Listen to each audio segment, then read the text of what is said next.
Veterans Day has been a tradition at Orange Hunt for years to celebrate.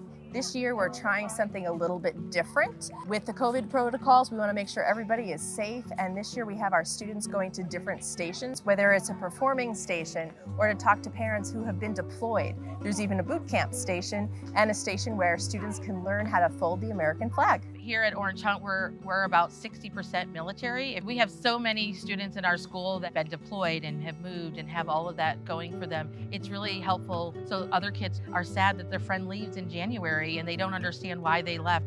These are the types of things that give them more education and background so that they're able to understand what's happening to their friends. It's important, one, to make sure that the kids recognize what it actually means to serve, but not only that, to make sure that all those kids that don't have family members or friends who are service members to be educated and to know, right, that there are members of the community out there providing a service to the nation. Living a life as a military-connected family is very different than their civilian peers.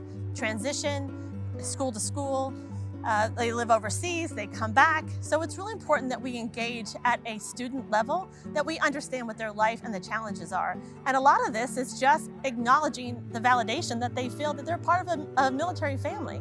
And it's important to instill in the kids that these are moms and dads that serve in the military alongside them, that we show respect for them.